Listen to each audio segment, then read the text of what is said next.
Tô me sentindo muito Saulinho hoje. E eu tô tão me sentindo Saulinho que eu vou até colocar música hoje pra vocês. Olha pra você ver. Ele tá colocando música toda a aula, gente? A última. Não, Não, infelizmente. não. Não tá colocando? Saulinho tá mudado, tá cansado. O casamento tá acabando com ele. Coitado, tá trabalhando muito, já Tá voltou mais presencial. novo mesmo. A Fernanda falou aí, eu pensei isso também. Ficou Nossa, mais gente. novo. Gente, Mas eu vou a ter que barba perguntar. também te deixa muito bonito. Eu sou muito gato, obrigado, Você é Bela. maravilhoso. Eu também acho, vocês também são. Mas é por causa da máscara, aquela N95, ela tem que vedar tudo, né? Aí eu colocava com a barba, aí sobrava uns espacinhos aqui que passava ar. Aí eu tô assim, esse negócio não vai dar certo, não. Aí eu fui e tirei. Agora eu vou ter que perguntar isso aqui, gente. Desculpa, eu vou ter que interromper. Mas eu tô com cara de quantos anos? Só pra eu ter uma noção. Antes parecia mais novo. Tá parecendo mais novo. Quantos anos? Vamos falar em números aí, por favor. Números. Give me numbers. 37. 37. Eu achei mais novo que isso, até. Não, que bom, Bela. Tipo assim, uns 30, 29. Achei mais novo. Gostei. Tô feliz, vou ficar sem barba. Pessoal, e aí, como é que foi a semana? Como é que tá tudo? Tranquilo? Não fui vacinada, então foi péssima. Não foi, Amanda, mas você já estava na expectativa?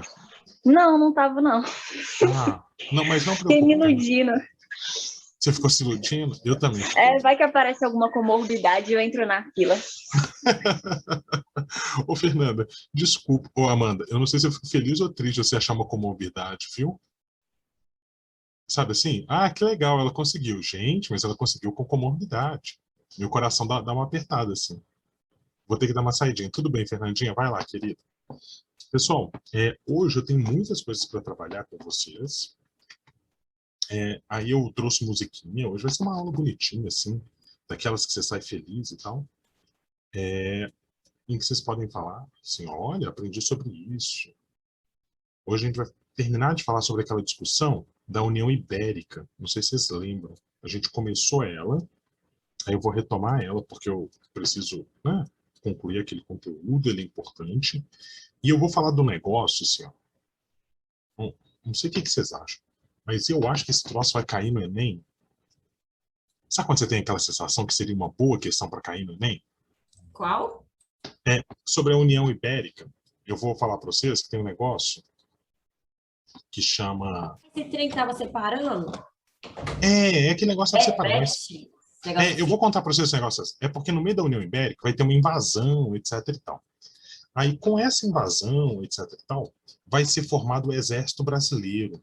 E aí eu fiquei pensando que nessa época em que o exército está bombando, que a galera quer que o exército bomba, esse tipo de coisa, seria uma boa questão para cair, sabe?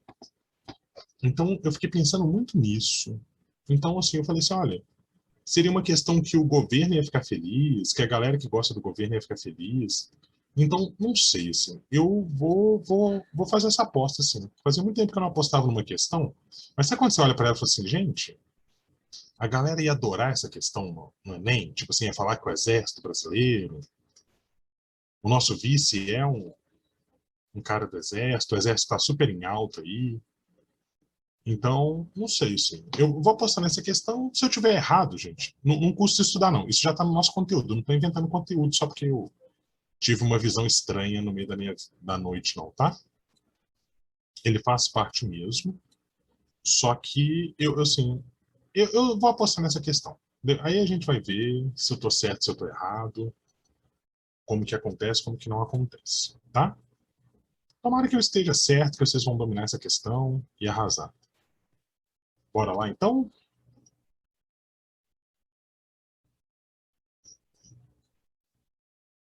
Tá Bora. bom, bora lá, então. Vou retomar e aí eu falo sobre isso. Só conferir uma coisa aqui, pessoal. Alguém quer conversar alguma coisa? Quer perguntar alguma coisa?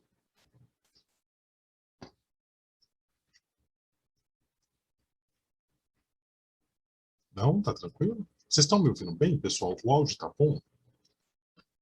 Sim, ele tá ótimo. Que bom. Que bom. Fico feliz assim. É só porque eu preciso pegar uma foto para fazer um comparativo com vocês depois. Achei. Tá aqui. Beleza.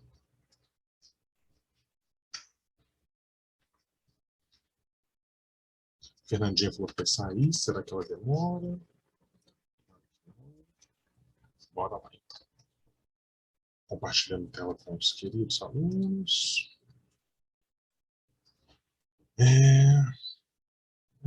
Deixa isso aqui para baixo. Pode fechar. Iniciando o PowerPoint. Eu trouxe a fotinha da galera para vocês conhecerem. Né? Porque, apesar do Enem ser preto e branco, vai que dá certo. Fernandinha, boa, Rafa. Ok. Share screen. Screen 2. Ok, come on. Pessoal, vocês estão vendo aí minha telinha, tá bom? Na minha telinha, vocês estão vendo aqueles caras que eu falei na última aula. Quem que são esses caras, tá? O Dom Sebastião é aquele novinho que só queria saber de matar muçulmano, foi lá para a África. Depois eu vou até explicar algumas coisas legais sobre isso aqui, se der tempo. Mas é porque, na verdade, eu estou terminando de estudar tudo para a gente poder montar umas aulas sobre África. Tá bom? Aí eu vou entrar nessa discussão mais quando a gente chegar na África mesmo. Mas o Dom Sebastião, ele queria encontrar, assim, gente, a gente teve aquele papo sobre religião, acabou que a gente nem perguntou muito para vocês sobre a religião de vocês, né? Mas eu não sei como que vocês acreditam e no que vocês acreditam. Mas os europeus, nesse momento, eles eram cristãos. E como bons cristãos, eles acreditavam no Jardim do Éden, tá bom? E eles acreditavam que o Jardim do Éden existia de verdade. No que eles acreditavam que o Jardim do Éden existia de verdade, eles realmente procuravam o Jardim do Éden. Tem um filme, desculpa, que fala um pouco sobre isso, que é aquele filme Eldorado, que é uma animação, não sei se vocês já viram ela. Mas nesse filme Eldorado, você tem dois caras espanhóis que vão sair no meio da América procurando uma cidade de ouro, mas na verdade, esses caras procuravam uma cidade de ouro que seria o Jardim do Éden, onde teria ali Adão e Eva. O Dom Sebastião, tem uma galera que fala que ele achou o Jardim do Éden, tá bom? Onde Adão teria vivido, junto com a Eva, etc e tal, e com a cobra, né? E aí ele estava matando muçulmanos, não sei se vocês lembram, contei a historinha dele, ele acaba sumindo, não tinha herdeiro, e aí o poder todo passa para o tio-avô dele. O tio-avô dele era o Dom Henrique, que era da igreja, e ele era cardeal da igreja. Isso aqui foi em 1578, né? O Dom Henrique morreu, né? O Dom Sebastião sumiu, a gente sabe que ele morreu, só que tem uma galera até hoje em Portugal que espera a volta dele, que são sebastianistas, e o Dom Henrique assume o poder e vai governar por 2 anos até que ele morre. Quando ele morre, o Filipe II, que era rei da Espanha, ele resolve assumir o trono. Só que o Filipe II era rei da Espanha. Então, ele vai unir toda a coroa portuguesa e espanhola numa coisa só. Olha para você ver. Isso tudo que vocês estão vendo de amarelinho aí era o domínio da Espanha com a União Ibérica. Vou repetir. A partir de 1580, tudo isso que está de amarelo é da Espanha no mundo. Então, lembra, né? A gente tinha um tratado de Tordesilhas aqui, que ele era reto, e é claro que eu não fiz reto. Isso daqui era de Portugal. Essas possessões litorâneas aqui da África, vendo? Eram todas de Portugal. Aqui tinha partes de Portugal. Gente, sabia que aqui na galera da Oceania, no Timor-Leste, a galera fala português? Não. Onde? Aqui, ó, na Oceania, tem uma galera que fala português. Tem uma cidade... Português de Portugal ou português brasileiro? Vira um português deles mesmo, mas dá pra gente entender. É igual a galera de Angola e Moçambique quando fala, sabe? Angola e Moçambique tá na África aqui, né? Ela também usa português. E aí, aqui, por exemplo, na China, tem uma cidade que chama Macau. E o nome das ruas a gente consegue falar numa boa. Lá tem uma colônia portuguesa até hoje, assim. É um português chinês, mas dá pra gente entender também. Então, Portugal foi se espalhando pelo mundo. A Espanha também. Só que a Espanha se concentrou muito na América. Por isso que os nossos vizinhos aqui, eles falam, né, o castelhano, que é uma derivação do espanhol. E aí, quando o rei da Espanha, aqui ó, Portugal está aqui ó, essa pontinha de nada aqui.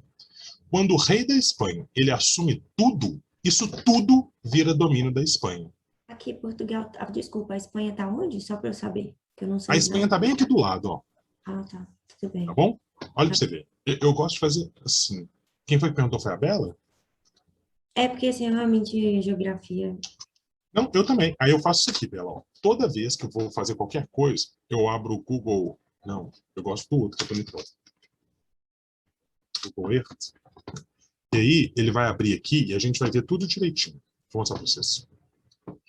Pode dar até para mostrar a cidade que eu falei para vocês. Deixa eu puxar aqui. Fica exclusivo. Não quero você. Eu quero só você. Nossa, tá difícil, hein? Beleza.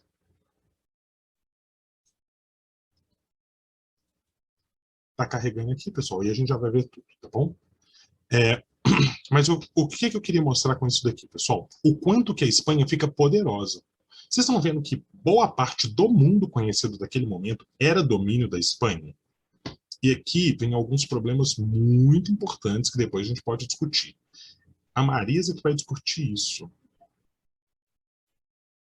Só que a gente vai ver. Olha para você ver, pessoal. Tá vendo isso aqui? Isso aqui hoje é Estados Unidos. Essa parte aqui era toda espanhola. Ela foi comprada e tomada pelos Estados Unidos. Várias dessas ilhas, a mesma coisa. Aqui, ó, tem um pedaço que vai ser tomado pela França, que é o caso do Haiti. E por aí vai, tá bom? Então a gente vai ver guerras de dominações coloniais pelos territórios que não são deles. Olha aqui, galera. Bela, olha aqui, ó. Eu vou te falar como que eu uso para localizar as coisas. Você pode falar que eu faço besteira, tá tudo bem. Ah, no EAPOC tem mesmo, Amanda. Tem português chinês. Olha aqui. Eu sempre uso como referência a Itália. Então, na hora que eu bato o olho no mapa, eu procuro a Itália, porque é essa botinha aqui. Tá vendo a botinha da Itália? Tô vendo Aí, agora. aí o que eu faço? Para cima da Itália, né, para o norte, tem a França. Do lado da França, a Espanha, depois Portugal. Morreu Bahia. Do outro lado da França, a Alemanha. Atravessou esse riozinho aqui, que é o Canal da Mancha, a Inglaterra. Acabou. Eu não acredito, Bela, que você vai precisar de muito mais. Se você já souber esses países, eu já dou bem feliz, assim. Beleza. Porque é o que precisa de Europa. Olha aqui. A Espanha está aqui, ó. Viu? Aqui tem o Estreito de Gibraltar, tá vendo? Aqui é o Marrocos, aqui é a Espanha. Esse aqui é o Estreito de Gibraltar. Gibraltar foi um general muçulmano, super ultra mega poderoso. Os gregos falavam que aqui eram as pernas do Hércules, que quando se atravessava aqui, filho, já era, você vai cair no mundo. Aí olha aqui que legal. Então aqui está a Espanha, e a Espanha vai dominar tudo. O que eu estava falando para vocês era disso aqui, quer ver? Olha que legal.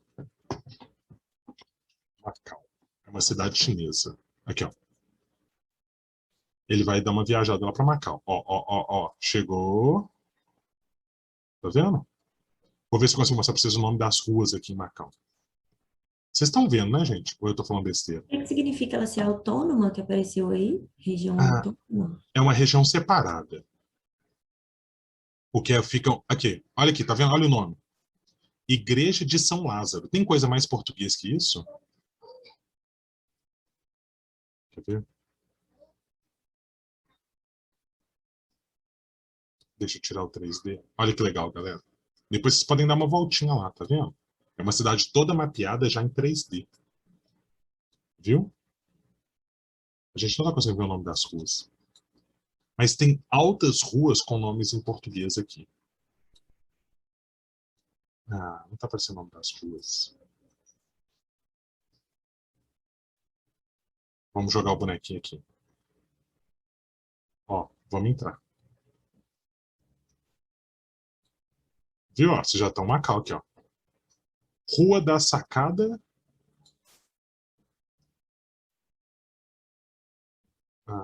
Aqui, ó, Sacadura Cabral. Tá vendo? É o nome da rua. Aqui foi toda fundada por portugueses. Então, é uma cidade assim, ó, se vocês quiserem ir para a China e não ficar muito perdido, é um ótimo lugar para ir. Viu? Aí depois vocês aqui, ó. Tá vendo aqui, ó? Avenida do... Vamos lá nessa avenida aqui. Olha lá, Conselheiro Ferreira de Almeida. Você acha que esse é nome de chinês ou de português? Português. Português. Não é? Olha só que legal. Na China, galera. Bem legal, né? Depois vocês brincam aí. Eu fico horas e horas brincando aqui. É meio babaca isso que eu falei, né? Foi mal. É porque, às vezes, eu me empolgo com umas coisas. Enfim. O professor está te contando que essa região toda aqui fica sob o domínio da Espanha. Então a Espanha fica super, ultra, mega poderosa. E olha o que vai acontecer, pessoal. E era esse o grande ponto que eu estava tentando explicar. A Espanha estava brigando com a Holanda. Ah, vamos lá no mapa para a gente ver cadê a Holanda. Você sabe onde está a Holanda? Não. A Holanda, o conjunto da Holanda e de outros países ali são chamados de Países Baixos, porque eles são bem no nível do mar. Ó, a gente está indo para lá. Ó, chegamos na Europa aqui, ó. Usa sempre a mesma diquinha que eu acabei de falar, ó. Itália, França, Espanha, Portugal e Alemanha. Olha aqui, ó. Os Países Baixos, a Holanda, tá aqui, ó. Chegou, tá vendo? Amsterdã. Amsterdã, deixa eu ouvir falar. Já? Já. Quando tem Então, esse nome assim, Países Baixos, é o quê? Holanda. Ah, é Holanda. Holanda. Pode abreviar para Holanda que vai dar certo, não vai ser um problema não. Tá bom? E aí, porque aqui era um conjunto de países, enfim, Holanda, tá bom? Resumindo. A Holanda, olha para você ver, a Holanda era um pedaço da Espanha. Olha o nível da treta que essa galera arruma. A Holanda era um pedaço da Espanha. E a Holanda estava brigando com a Espanha para se separar e ficar independente. Tá bom? Então a Espanha estava meio de malzinho da Holanda. Sabe, tipo assim, deu treta mesmo. E aí o que aconteceu? A Espanha, para se vingar, não deixou a Holanda comercializar o açúcar do Brasil. E aí eu preciso que vocês voltem um pouquinho naquela nossa matéria de Brasil. Os portugueses, nem os brasileiros, tinham dinheiro. Então a gente pegou dinheiro emprestado com a Holanda. Em troca, a Holanda vendia o nosso açúcar pela Europa. Fechou? Só que como a Espanha agora é dona da coisa toda, tá bom? Como diria muito bem, foi a Popozuda que falou isso, a Valesca? Ou foi a Anitta? Enfim. É dona de tudo. A Holanda é dona de tudo. A Espanha é dona de tudo. Ela não deixa a Holanda comercializar o açúcar. Só que a Holanda já tinha investido muito dinheiro no Brasil. Então ela resolve fazer o quê? Invadir o Brasil para pegar o que ela já tinha investido. Deu para entender mais ou menos? A Holanda tinha A investido. Holanda invadiu o Brasil? Exatamente. Não só a Holanda, os franceses também invadiram. Depois a gente vai falar sobre eles. Olha que legal. A Holanda invade o Brasil e vai conquistar o Nordeste brasileiro. Então, o que o professor está falando com vocês? Vamos no nosso mapinha aqui. Ó. A Holanda sai daqui e fala assim, olha, eu investi dinheiro no Brasil. A Espanha não me deixa comercializar o açúcar para eu ganhar dinheiro. Então, os holandeses saíram daqui, fizeram uma esquadra armada, atravessaram o Mar Atlântico, chegaram aqui no litoral brasileiro. Tá bom? E é óbvio que os holandeses não são nada espertos, eles vão tentar invadir o que em primeiro lugar? São Salvador. Só que qual que é o problema de Salvador? Salvador era a capital do Brasil, era o local importante e tal. Aí eles chegaram aqui e tomaram muita porrada, porque, velho, já começa a invadir o país pela capital, vai dar errado. Aí os holandeses perderam e falaram assim, então vamos tentar invadir onde que a gente está o nosso dinheiro. E onde é que estava o dinheiro desses caras? Exatamente em Pernambuco. Aí eles vão chegar aqui em Pernambuco, tá bom? E vão fazer o quê? Invadir a região de Recife. No caso, pessoal, naquela época, Recife não era a cidade mais importante, e sim Olinda, tá bom? Que fica bem do lado. Olha aqui, ó. Olinda, Recife. Naquela época, era... Não é que era mais perto, né? era menos povoado. Então eles chegam e vão conseguir invadir essa região. Eles vão invadir essa região, pessoal, e vão ocupar essa região por 24 anos. Só que o problema é que invadir essa região é literalmente um processo de invasão. E a gente vai ter uma guerra de invasão. Por quê? Porque os colonos brasileiros não queriam ser invadidos pelos holandeses. Tá bom?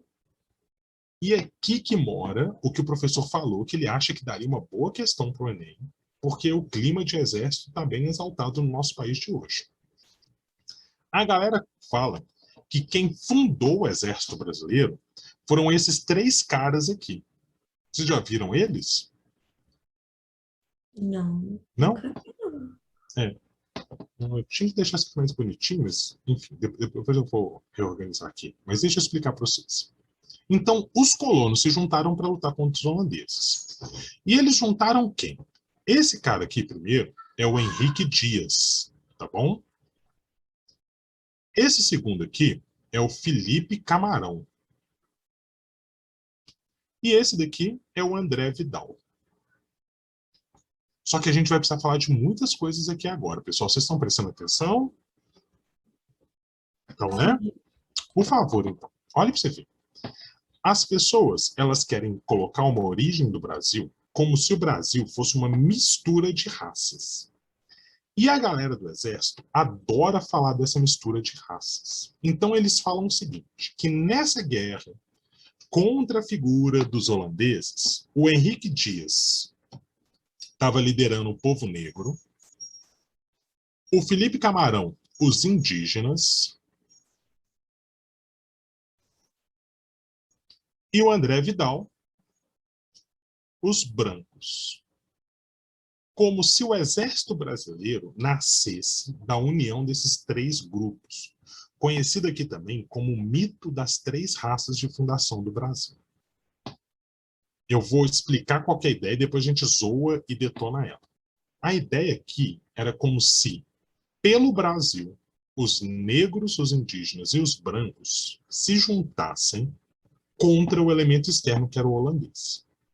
Isso daqui, pessoal, é muito forte para o exército brasileiro. Vocês já passaram ali na Rágina, já? Em frente àquele 5º batalhão do exército? Você está subindo a Rágina assim, aí tem um batalhão do exército, uma área de militar, que fica com algumas plaquinhas assim, não ultrapasse risco de morte. Já, né? Ou não? Acho que eu não prestei atenção. Então, é um círculo militar, é gigantesco lá. Ah, Toda vez tá. que vocês Círculo militar, sim. Isso, E aí tem uma pracinha logo do lado da entrada do círculo militar. Nessa pracinha agora eles enfiaram um tanque e do lado do tanque tem 3 estátuas, que são esses 3 caras aqui. O exército ama esses 3 caras. O exército jura que está todo mundo no Brasil disposto a morrer pelo Brasil. Porque esses 3 caras foram os primeiros. Então, o que eles estão querendo falar para a gente? Que esses 3 grupos se juntaram e defenderam o Brasil. Pessoal, é claro que essas 3 pessoas, elas participaram dessa guerra. Mas não é por isso que os negros, os indígenas e os brancos apoiavam esse processo todo. Os negros, com certeza, não. Os indígenas, com certeza, não. O que a gente tem aqui são algumas lideranças que estão querendo enfiar a goela abaixo para a gente achar que todo mundo no Brasil se ama. Na verdade, a gente tem aqui um branco exterminando indígena e negro. Beleza? Esse pensamento, Thalita, ele é muito preconceituoso e ele busca apagar a ideia de racismo e de preconceito no Brasil. E a gente não pode concordar com isso. Tem um outro cara que vai falar disso depois também, chama Gilberto Freire. O Gilberto Freire, ele falava que essas 3 raças misturaram e formaram o Brasil, e por isso que aqui a gente vive em harmonia. Só que, gente, a gente não vive em harmonia, a gente está em guerra constante. Entende? A gente está aí vendo o processo de demarcação das terras indígenas, a gente está vendo aí todo o processo de racismo e de preconceito que a nossa sociedade é muito evidente, e a gente tem um grupo de privilegiados que acham que é Rodrigo Hilbert que pode fazer o que quiser na vida.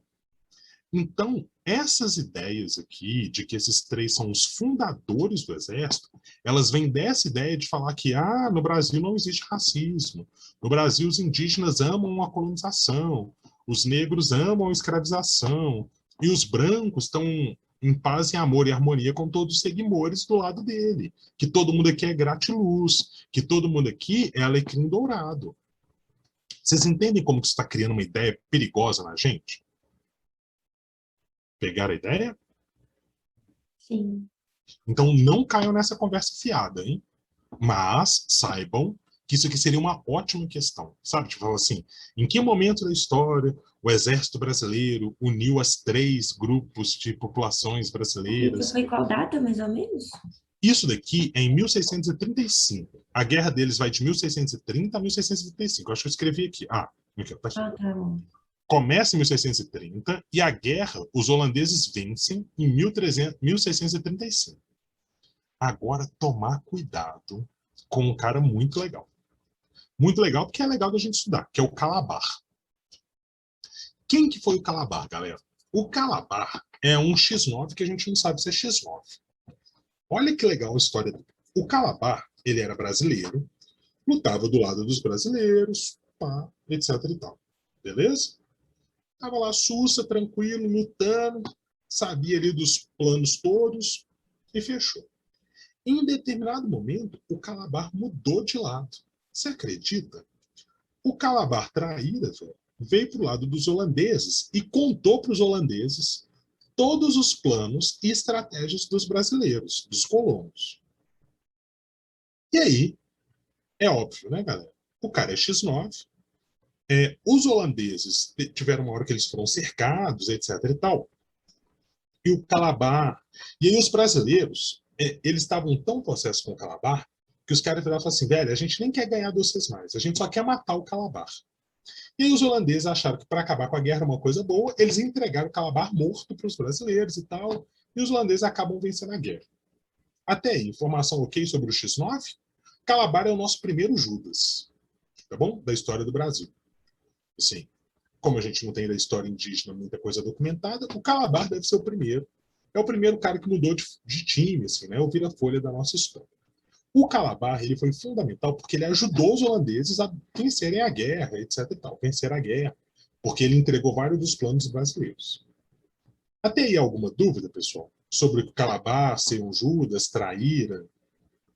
Não, né? Tranquilo. Todo mundo entendeu isso aqui. Sim. Sim? Agora, pega comigo a visão, tá bom? Tem uma galera que está defendendo que o Calabar, ele mudou de lado porque ele entendeu o que os holandeses podiam fazer de bom para o Brasil. Então tem uma galera hoje passando pano para o Calabar, falando assim, não, se o Calabar não tivesse feito isso, não teriam acontecido tantas reformas no Nordeste. Galera, e aí eu vou falar um negócio para vocês muito real.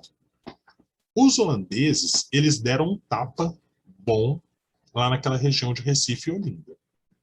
Então, os caras construíram, por exemplo, sistema de saneamento básico, que a gente tem em lugares do Brasil até hoje que não tem.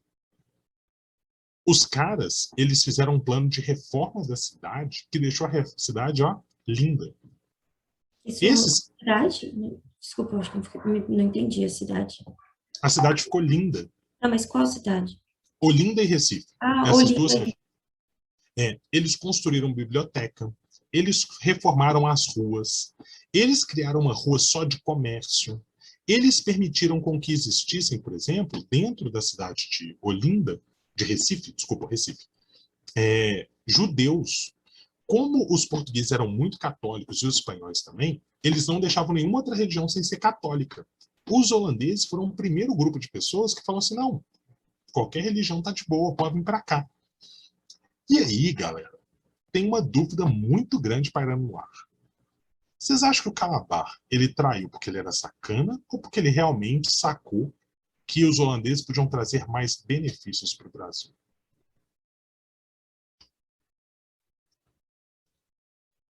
O que vocês acham depois dessas informações todas?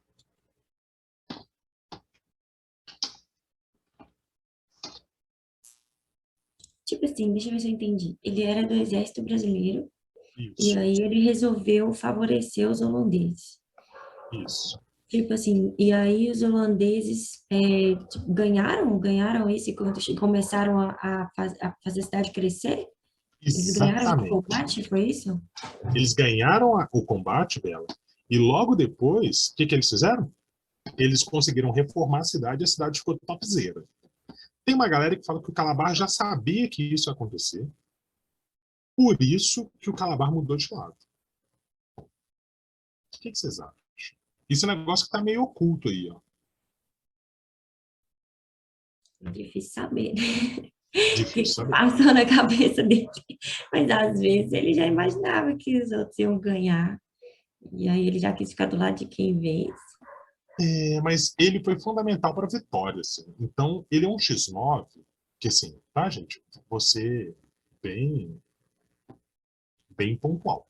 A gente não tem muita certeza por que, que ele mudou de lado. A gente sabe que ele mudou. Os brasileiros ficaram possessos com ele, pediram a cabeça dele. Os holandeses deram. Mas, pensando em perspectiva, ou seja, olhando de hoje para trás, dá para sacar que se ele mudou de lado por causa disso, o Calabar talvez não seja o nosso maior traíra. Talvez seja o primeiro cara que viu o futuro acontecer. E aí, olha que sacada genial. A gente vai dar um pulo na história. A gente está falando lá do século XVII, né? 1630. Aí, quando chegou na época da ditadura militar, o Chico Buarque ele fez uma peça de teatro chamada Calabar, o Elogio da Traição. O Chico Buarque, nessa. Só um segundo, pessoal. A Thalita escreveu aqui, ó. Porque ele era sacana. Após querer algo em troca. Muitas pessoas já tinham morrido. É, com certeza, Thalita. Ele foi sacana. Muita gente morreu por causa dele. E ele. A gente não sabe se ele ia ganhar alguma coisa, ele. Sabe? A galera está estudando isso muito. Depois os holandeses conquistaram Recife e Olinda, eles ficaram morando no Brasil tranquilamente. Tranquilamente. Bela, eles injetaram uma grana no Brasil. Uma grana. Então, os engenhos que produziam, tipo, eu vou colocar números inventados. Tipo assim, eles produziam 100 sacos de açúcar. Os caras passam a dobrar a produção. Porque eles reformam os engenhos. Os holandeses emprestavam dinheiro a juros super baixo. Então, eles trouxeram biblioteca para cá, gente. Portugal não deixava a gente ter livro e os caras fizeram bibliotecas aqui no Brasil. Então rola um negócio tipo assim, não sei se é, não sei se não. Mas deixa eu pular na história aqui alguns bons anos. Lá em 1970, o Chico Buarque fez uma peça chamada Calabar, o Elogio da Traição. Nessa peça, você vai ouvir na peça toda, né, uma peça de teatro, é um musical. E aí, quando você termina a peça, você vê que o Chico Buarque ele está elogiando o Calabar. Que ele falou assim, não, o Calabar fez a ideia certa, ele mudou de lado para o lado certo. Não parece muito bizarro, no meio da ditadura militar, um cara fazer uma peça sobre um X9? Vocês acham que ele fez isso de propósito? Ou porque ele queria fugir da ditadura? Chico Buarque sempre fez músicas subversivas, etc. O que vocês acham?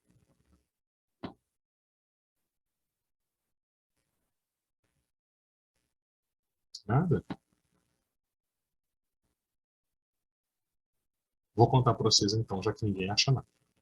O Chico Buarque, ele não queria falar do Calabar, mas ele queria falar de um outro cara que foi fundamental na luta contra a ditadura, que foi o Marighella. O Marighella, ele era do Exército Brasileiro e ele muda de lado. Então, quando o Chico Buarque ele vai falar do Calabar, ele não está falando do Calabar, ele está falando do Marighella, que foi graças à luta do Marighella e de outros combatentes, né, como Carlos Lamarca. Foi o Marighella que mudou ou foi o Carlos Lamarca? Vou ter que pesquisar. Gente, senão eu vou falar besteira. Calma aí.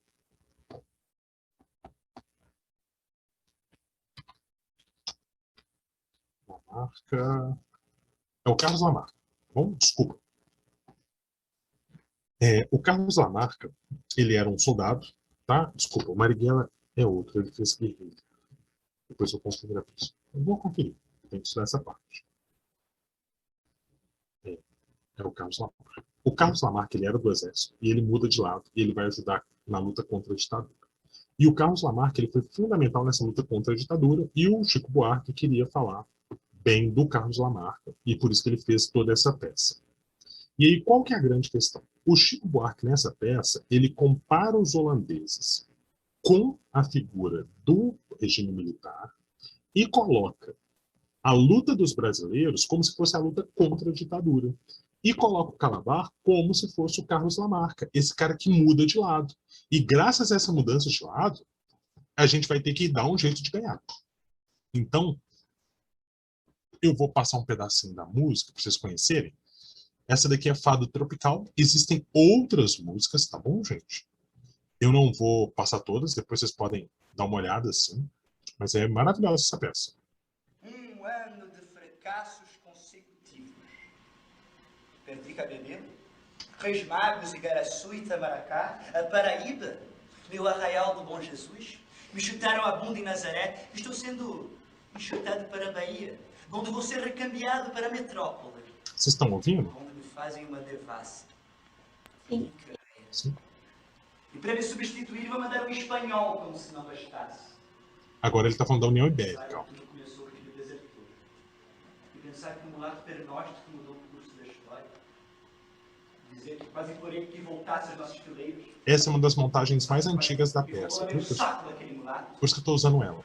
Ofereci anistia, bombas, mundos e fundos, chamei-o de patriota, chamei-o de general. Mas esta guerra é santa. Deus é justo e não permitirá que eu morra sem antes encarar o Calabar e fazer engolir a resposta que me manda. Ó musa do meu fado, ó minha mãe gentil, te deixo consternado no 1º abril.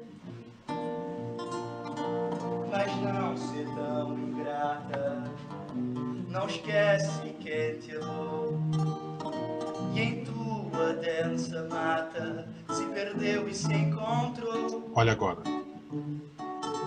Ai, esta terra ainda vai cumprir seu ideal.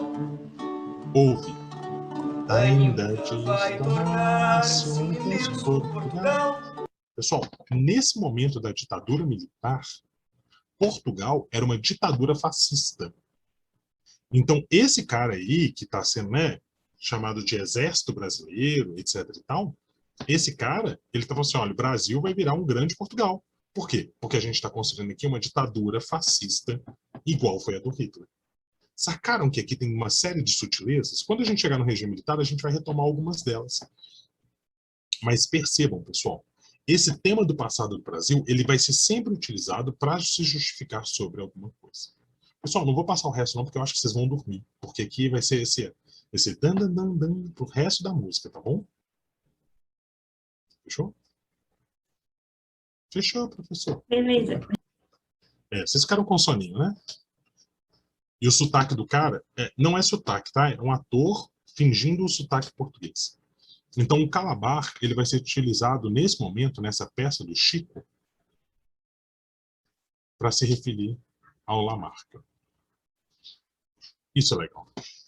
Pessoal, de 1630 a 1654, né, foi esse período que eles ficaram ocupando, eles vão fazer uma série de modernizações, eles vão financiar pra caramba, e eles permitem a liberdade de culto que eu já comentei com vocês. Aqui eu falei desse negócio do Exército Brasileiro. Só um detalhe que eu não falei, deveria ter falado. O Felipe Camarão, meus amigos e amigas, ele tem esse nome porque ele é de uma região que é o Rio Grande do Norte.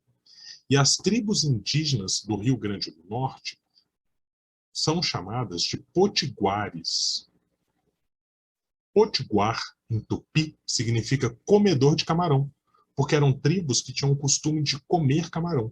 Então, na hora que eles batizam o Felipe, eles colocam o sobrenome Camarão porque ele era um potiguar, ele era do Rio Grande do Norte. Tá bom? O Henrique Dias era um negro que comprou sua liberdade, era um negro fogo. E aqui eu queria parar um segundo, tá bom? Isso daqui é uma pintura que vai ser feita por pintores que vão vir lá da Holanda para pintar o Brasil. Qual que é o objetivo de um cara que traz pintores lá da Holanda, no caso aqui é do Frans Post, devia ter colocado a referência, né? Frans Post. Qual que é a ideia do Franz Post quando ele pinta isso daqui, gente? Ele quer fazer uma propaganda do Brasil.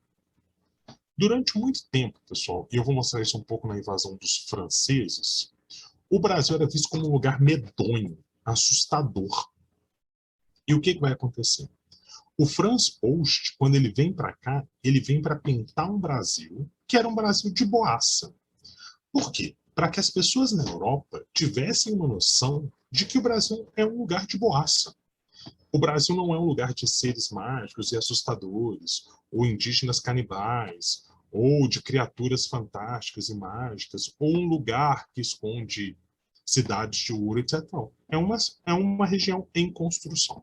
Isso daqui é fundamental, porque a Europa tinha uma ideia muito atravessada e errada do Brasil.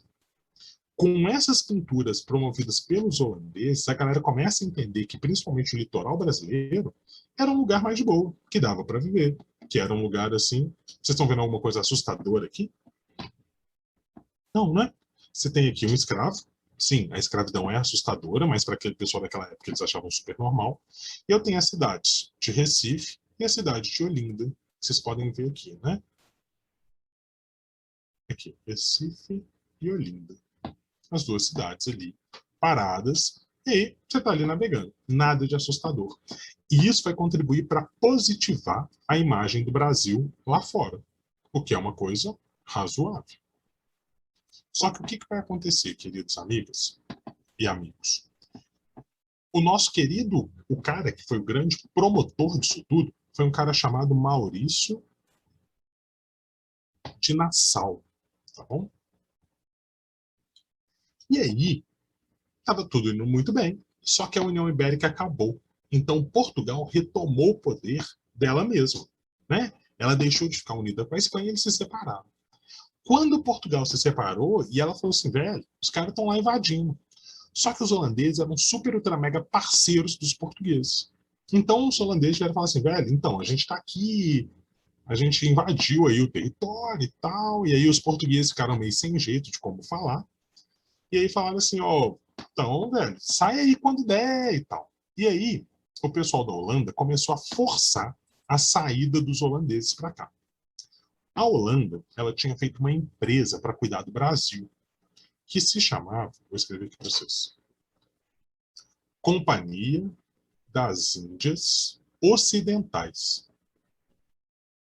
E aí, essa empresa, a Companhia das Índias Ocidentais, que era uma empresa da Holanda, porque aqui era uma economia de intervenção econômica, a Holanda começou a pressionar a saída e falou com o Maurício Nassau assim, velho, cobra todo mundo aí que você emprestou dinheiro, pega o dinheiro da galera e volta para Portugal, porque a União Ibérica acabou. Desculpa, volta para a Holanda, porque a União Ibérica acabou. Só que o Maurício Nassau falou assim, olha, eu não vou cobrar ninguém não, problemas seus aí, que vocês agora se virem com isso. Ele pede demissão.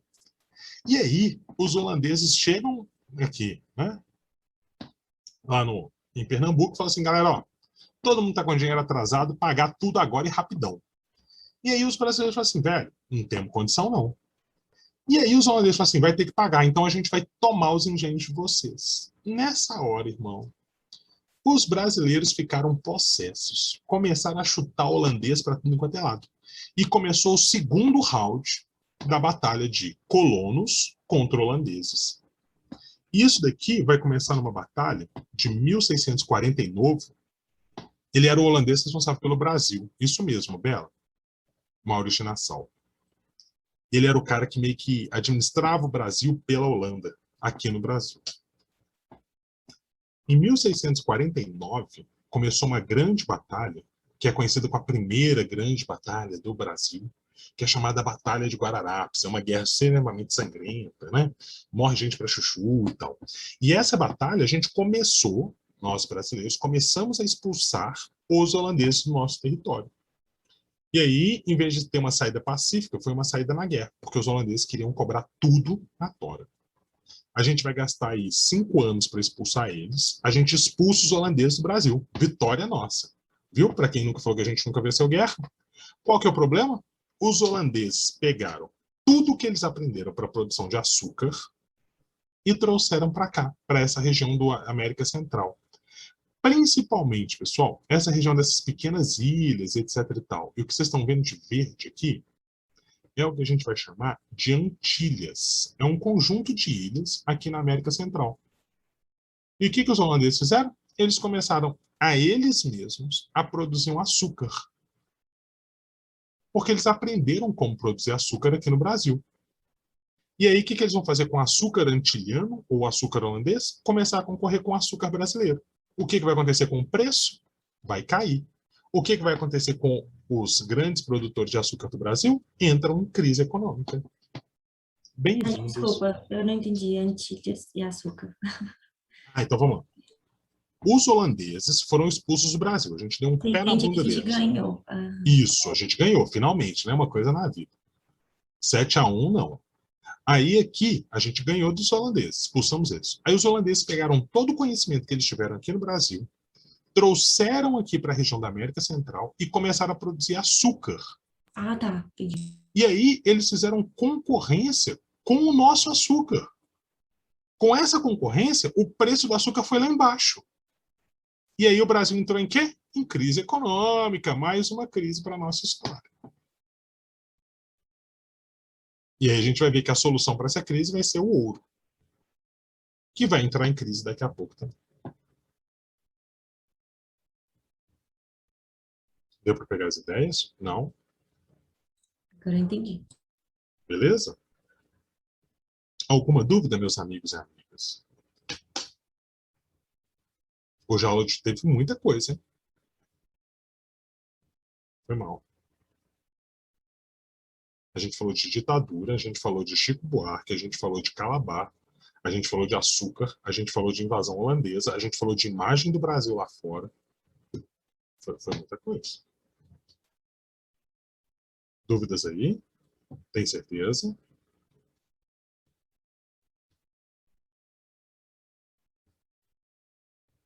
Valeu. Thalita ok, Belinho ok.